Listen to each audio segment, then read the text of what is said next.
Hello, everyone, and welcome to OK Google, Organize My Life, supercharging your Google Drive. I'm Chris Wysocki, the Greenfield School District Instructional Tech Lead, and your in-house Google certified trainer and certified coach. Today, we're going to go through some overviews for Google Drive.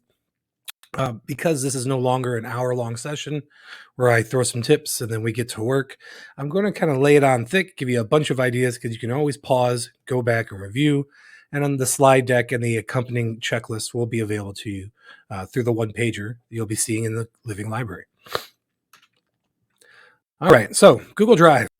If yours looked like mine, it was, I don't know, thousands, if not hundreds of files all laid out in no particular order.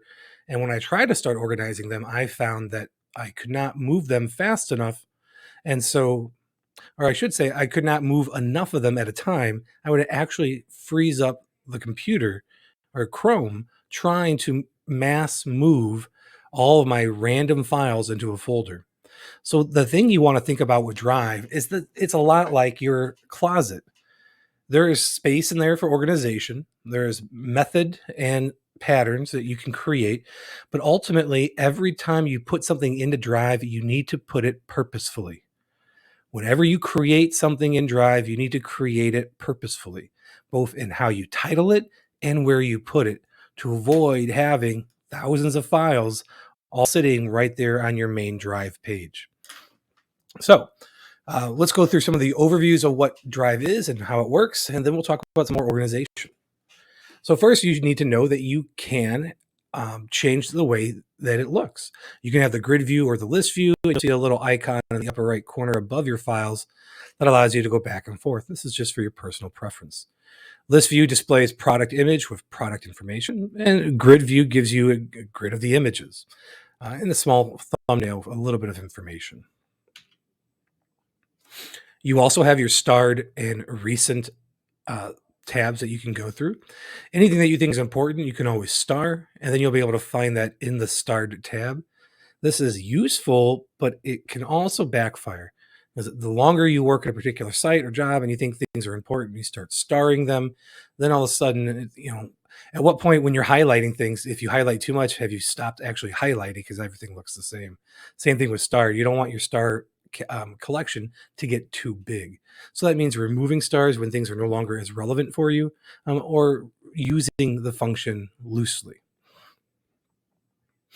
Recent, right, is one of the more common go-tos for me. As somebody sharing something with me or something I've been working on, I can always find it quickly at the recent tab. And you'll notice that they have the quick access tabs at the top of your drives that also remind you of things that you are working on recently that you may want quick access to. All right. Of course, we have folders as well. And organizing with folders is your number one organizational technique. You want to create folders so that your files have a place to live.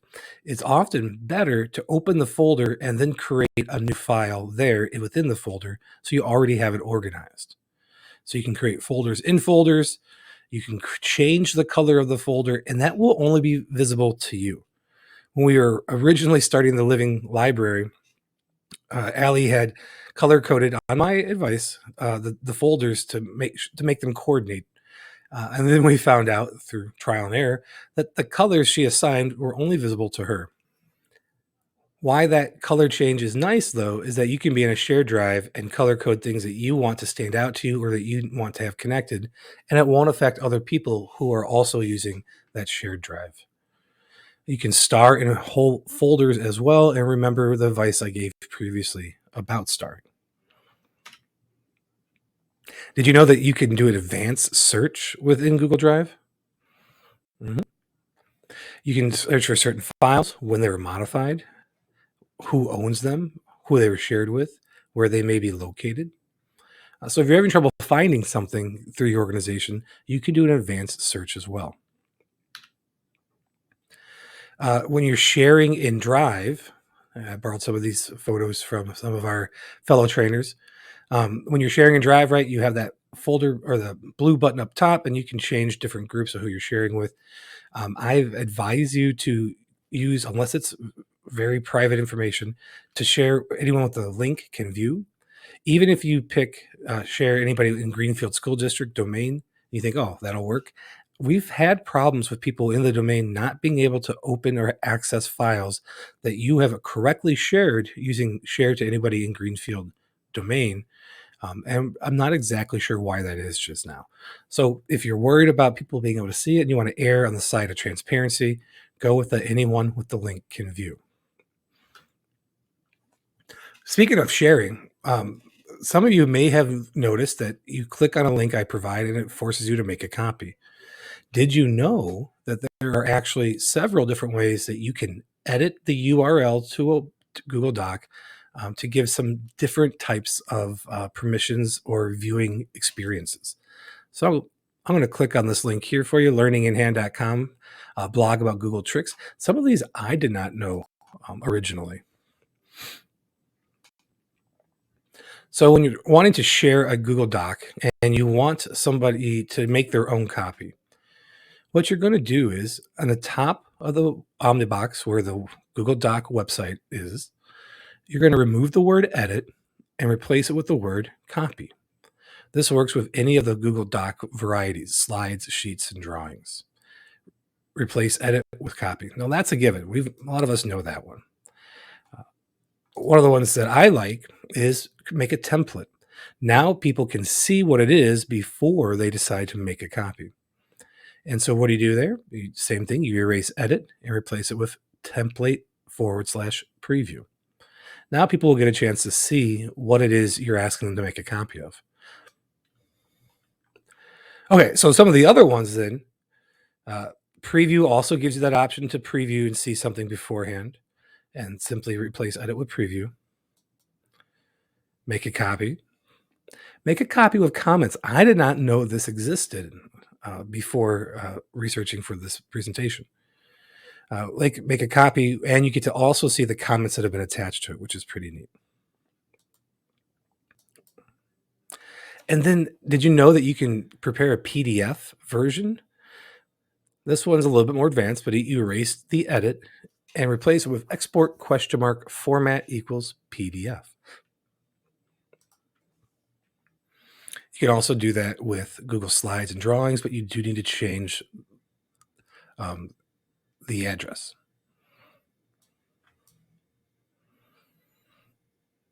Okay. So a couple of cool tips and tricks from the URL way of sharing. So remember, you're using what's up here. You're not going to the share with me button. All right, so another way that we can organize is with color. We talked about this earlier with folders. It's super important that not super important, but I find that folders that I'm looking for, I color and they stand out to me right away. The more you color, though, the less they stand out. So think about what works best for you. So here's an example of how you could use colors. Hey, look at that. Now I'm over here. A way you can use colors to organize some of your folders. This works both in your drive and in shared drives. And remember, the colors are only visible to you.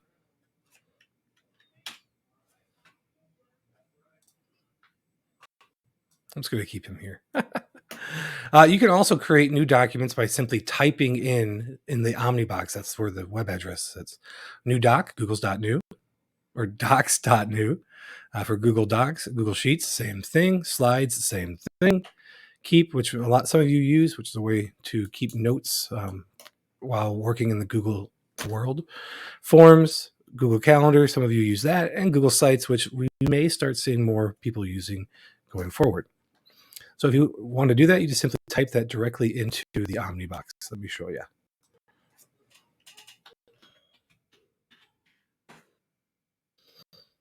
And here we are. Now, what's the problem with using these formats? Well, now you have that dreaded untitled document. So you want to give it a name, and you want to give it a name following some kind of pattern or formula. Okay. Also, it's not housed anywhere other than just right in your drive. So now you've added another folder or file. You can't even see mine yet. To your drive. So here's my drive right now. I've been working working quite a bit on keeping files in folders. And as you can see, just over a course of a couple weeks that I haven't done it, and look at all the files I now need to organize.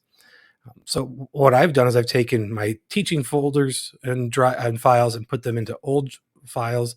You notice it had a W on it originally because I had it at the bottom, ordered by name. And that way, when I was dragging folders to them, it would fit closely. You can organize your folders and files by name or by last modified. Okay, so you have those options. And as you can see, if I do that, then all of a sudden it's the last folder.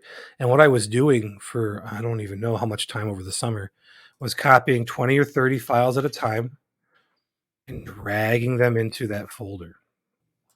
And so now, if you want to get a sense of this, is just part, and it'll keep going, and it'll keep going, and it'll keep going, because I didn't organize my files for 5 years. See how long it's taking for Google just to even keep up with going through the files? Now try copying these over and over again. It took me quite a bit of time. And that's what I wanted to give you today when we were going to be in person, was time to get files into folders, rename or organize your folders, color code your folders, and create a pattern or a method for naming files so that you could easily find them by searching as well. And you still can take that time, right? You have the entire afternoon on the 27th. Is that today? I'm not sure when you're watching this. So you can use emojis to help organize and make things stand out as well. You can use emojis anywhere that you can type. And when I use a computer, a Windows computer, often I can just right click and have an emoji option. Now you won't see that in Google Docs, so you'll have to have some workarounds. I've passed in previous newsletters, I've shared some emoji databases and websites that you can copy and paste from, because you'll notice that in Google Docs, you can't right click and add emojis. But if you have your add-ons, or if you go to websites like this one here, then you can copy and paste whatever emoji you like. Okay.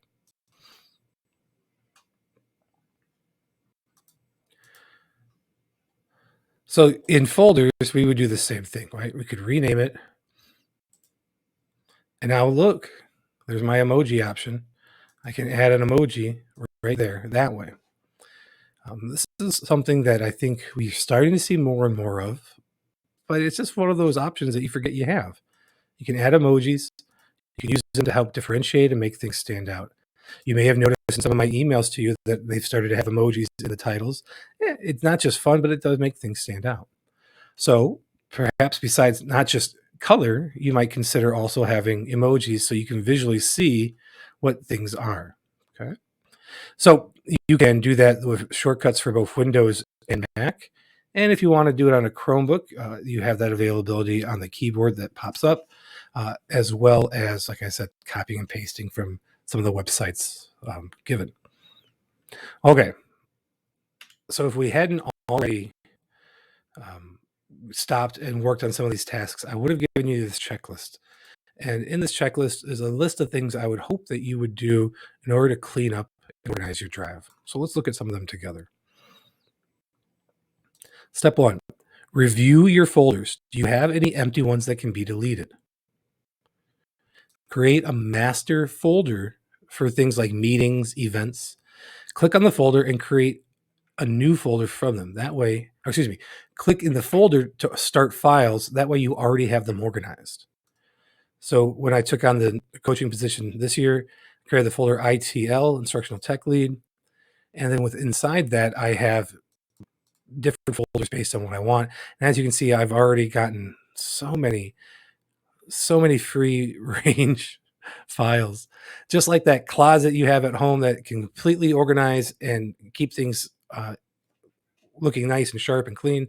You can't just throw your clothes into the closet and expect it to be organized. And in Google Drive, you can't just throw your files in here and expect it to be organized.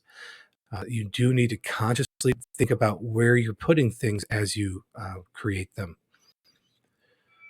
So I would have you devise a naming convention for files and folders. Maybe that includes important information like names and dates. Make it easier to find later. These are all very useful strategies that you want to start using on the regular. We talked about the use and possibly overuse of the star option. Here's something that you should try to do this summer. Search for Untitled in your drive. Every time you create a new folder or file, it's untitled. Now, if I just close this out, that file still exists. If I don't go through the effort to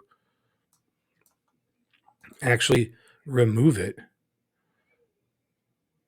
oh gosh, where'd it go?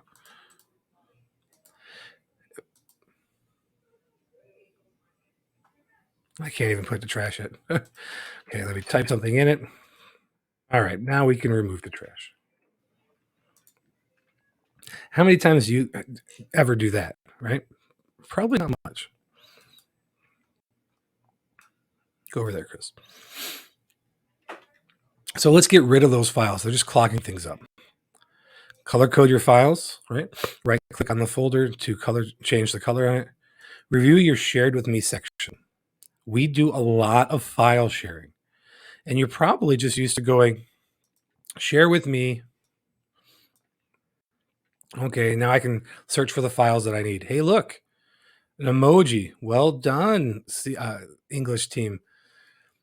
So if something is important to you, right click, add a shortcut to Drive,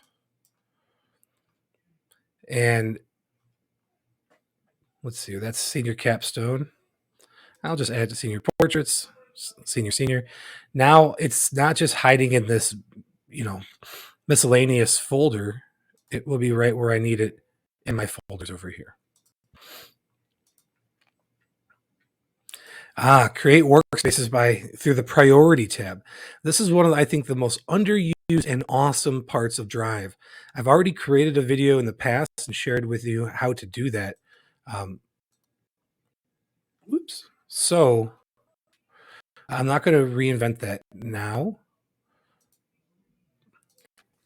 Let me see if I can pull up. So if you're interested in learning a little bit more about workspaces in the priority tab, click on that link and you'll see a video that I've already posted, maybe a year or so ago, that walks you through this process. How to use Google Drive or the priority tab. So that's a quick video that I'll show you how to do that. But ultimately, what that Drive function is small collections of files that you need for something that may be posted in different places. So you don't actually move a folder, you don't move a file, but you can combine files from different places. So when I was working with my English team, and I wanted to pull files for a particular unit, I didn't have to keep clicking through the shared drive to find them. I could create a workspace and then add those files to it. They do have a limit. I forget how many you can add to it. But now these files still belong to whoever they belong to, and they still are wherever they were originally.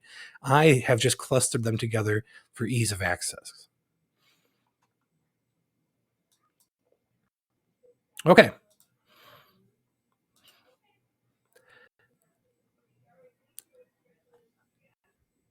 Checking ownership. Yep. Check your drive settings. Set your preferences to include settings that converts. Do you know that you don't have to convert PowerPoints to Google Slides or Microsoft Word to Google Docs? Or you can make it mandatory that it will automatically do that. That's part of your drive settings. Okay. Something that you should be aware of. And you can get to your settings right over here. Boop. There's your automatic convert if you want to change your language. If you like the suggestions and all that.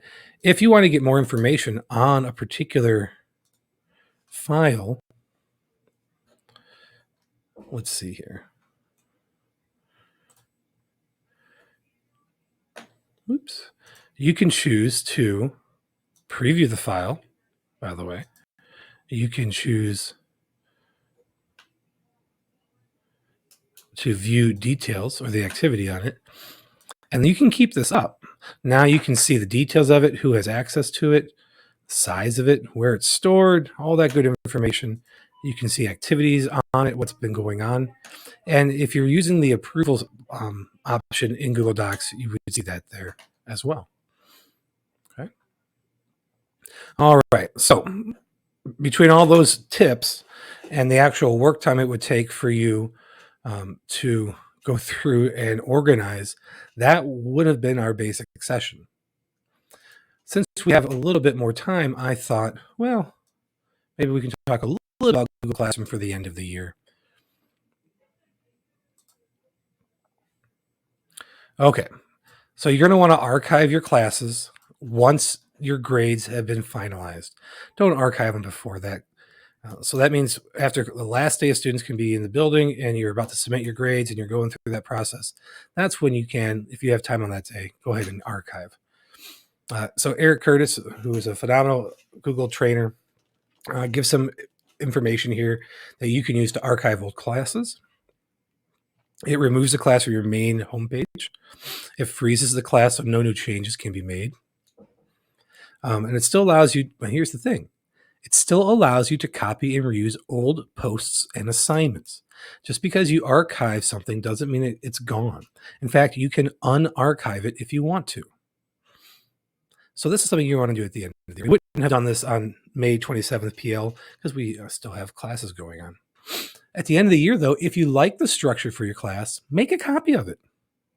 Okay? It's right there, 3 dots, make a copy. And now you have all your assignments will come over as drafts, right? You have all of your organization all ready to go.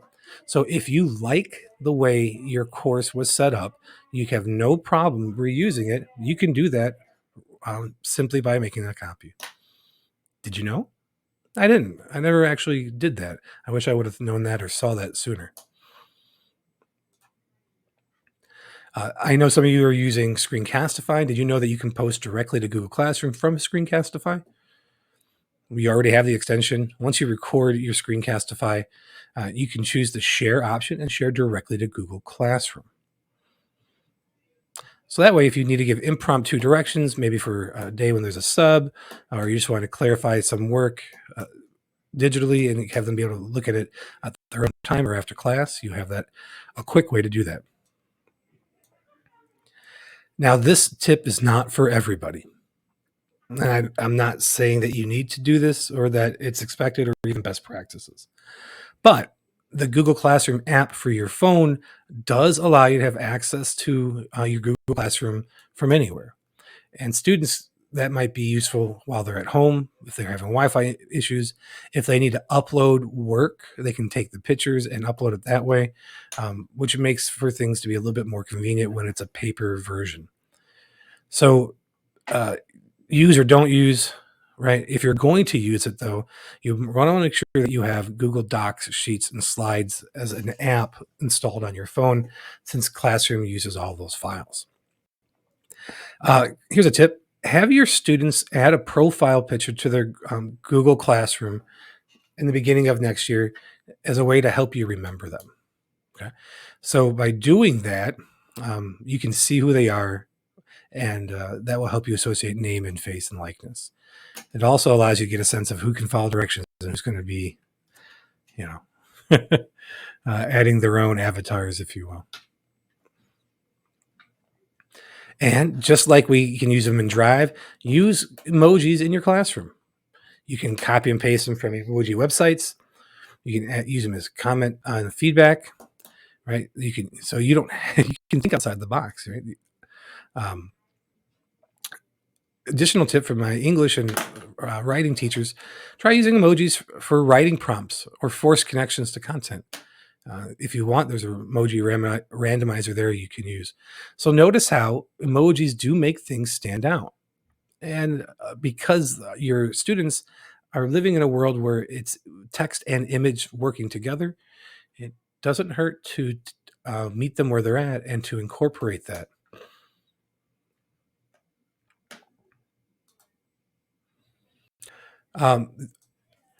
Another thing I've noticed is that some teachers didn't realize that you can control what goes onto the stream in your classroom.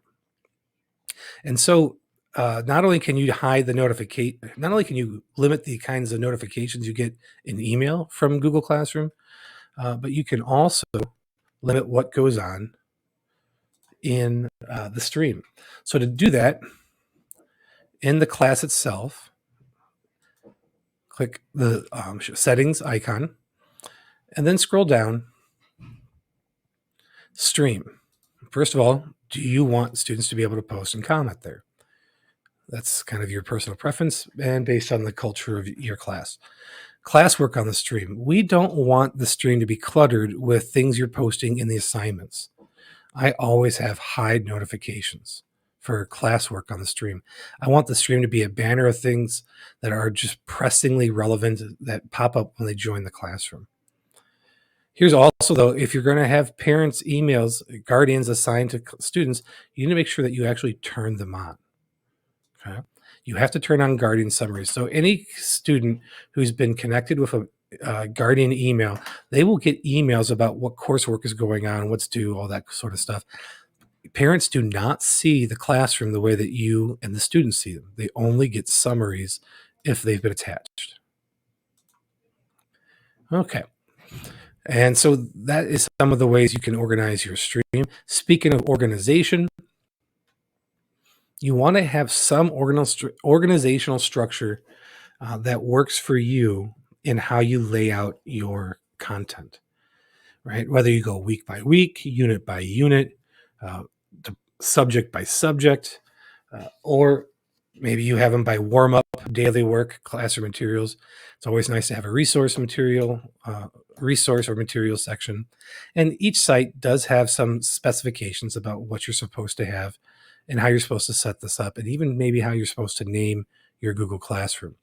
And if that's the case for you, make sure you're following your administrator's guidelines, and also consider adopting similar guidelines to the way you organize your folders and name them, the way you organize and name your documents, etc.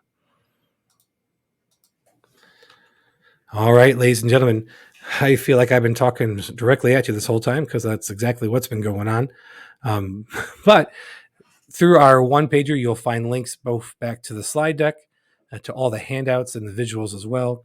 And hopefully you'll spend some time not just reviewing what was said today, but actually taking the time to go through and start organizing your Google Drive.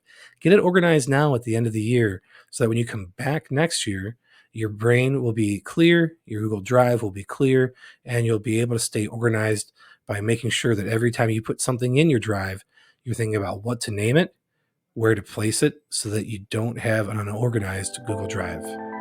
Thanks, everyone.